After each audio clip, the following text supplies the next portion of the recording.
सबु राज्यर महिला उन्नतिकरण हम नवीन बाबू से चाहते ओडिशा सरकार से चाहते ओडिशा भी सही लाइन रे काम करुच्ची 70 लाख महिला ओडिशा रे 70 लाख महिला मिशन शक्ति ना रे तांकर अर्थनीति स्वावलंबन जो भली भाव रे से माने स्वावलंबी होती ता भारत वर्ष रे बोधुए विरल किंतु सबुठारु कौतूहल जिनस होची जे सेमानंकु जो एक्सपोजर ट्रिप पाई बाहर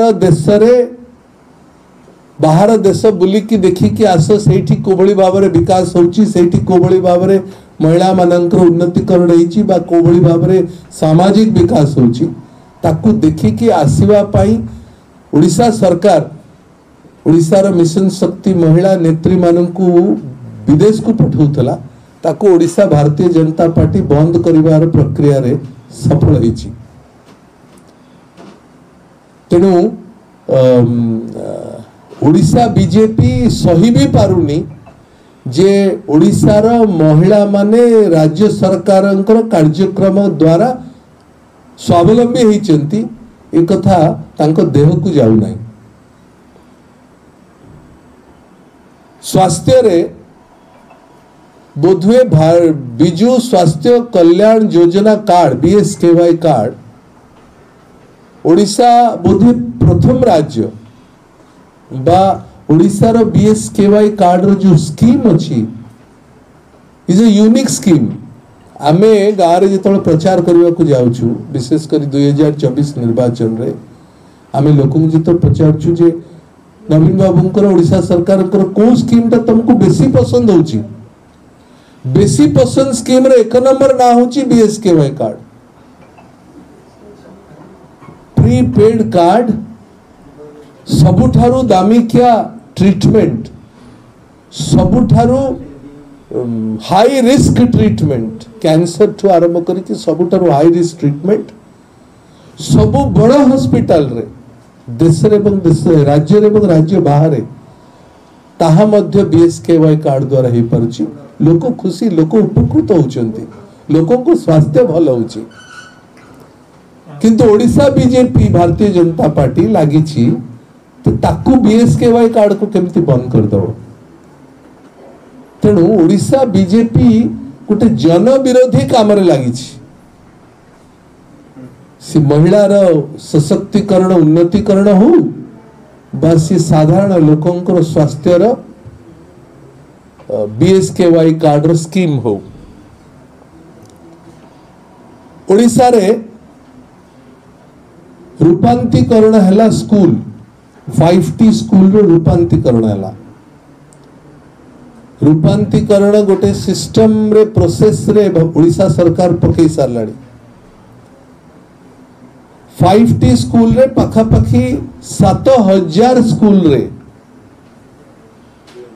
मॉडर्न शिक्षा प्रणाली नुआ आधुनिक शिक्षा प्रणाली आजिर आवश्यकता अनुजाई स्मार्ट कार्ड हो स्मार्ट लैब हो बा स्मार्ट क्लासरूम हो बा स्मार्ट बोर्ड हो आजिर युवक मानकर आजिर छुआ मानक पई जा जा आवश्यकता सारा भारत वर्ष पृथ्वी रे जहा जो नुआ पीढ़ी आगु को जीव तार आवश्यकता को नहीं कि 5T स्कूल होची किंतु ए पर्यंत हम तो जानिनु अन्य केंद्रीय विद्यालय रे कोन होची ओडिसा रे थिबा कोनसी केंद्रीय विद्यालय रे स्मार्ट बोर्ड ए पर्यंत हलानी सब ब्लैक बोर्ड फिस्कल मैनेजमेंट आर्थिक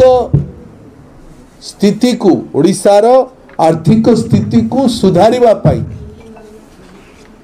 ओडिशा रो आर्थिक स्थिति को ठीक बाटर नबा पाई ओडिशा रो आर्थिक स्थिति को स्वावलंबी करिबा पाई ओडिशा रो आर्थिक मेरुदंड को सरल करिबा पाई ओडिशा सरकार जो सब पदक्षेप नहीं चंती ताहा बोधे भारत वर्ष रे कोनोसी सरकार एभली पदक्षेप नहीं नांती एवं ओडिशार फाइनेंशियल मैनेजमेंट ओडिशार अर्थनीति जो भली भाव में विगत 24 वर्ष भितर टर्न अराउंड ये भारत वर्ष रे प्रथम श्रेणी रे स्थिति कौन सी राज्य रे हबो। नवीन बाबू ओडिशार विकास करि चलछंती विगत 24 वर्ष धरी विकास द्रुत विकास दृढ़ विकास निरंतर विकास सेथरे केबे कमा फुल स्टॉप भी हेई नाही। लोकंकर स्नेह श्रद्धार मालिक ही आजिका दिन रे आमे गाँ गंडारे प्रचार कला बेलू देखुचु जो भली भाव में स्वागत होची जो भली भाव में संबर्धना मिलुची जो भली भाव में लोक आमको आदरुचंती ये सबू ए प्रकार एक कारण रो संभव कारण ओडिशा सरकार विकासटा तांको घरे पहुंची साधारण लोकों को पाखरे विकासटा आखि आगु को दुसुची जो कथा सरकार कही चली बारंबार खिरी जे आमे कथारे नुहे कामरे यह सत्य बोली प्रमाण है। तेणु लोक नवीन बाबू को भल पाउथुवा कारण सरकार बारंबार आणुचंती एवं आमे मध्य तार लाभ उठाउछु जो माने आमे कर्मी अछु पार्टी प्रार्थी हेचु आमे मध्य तार लाभ उठाउछु।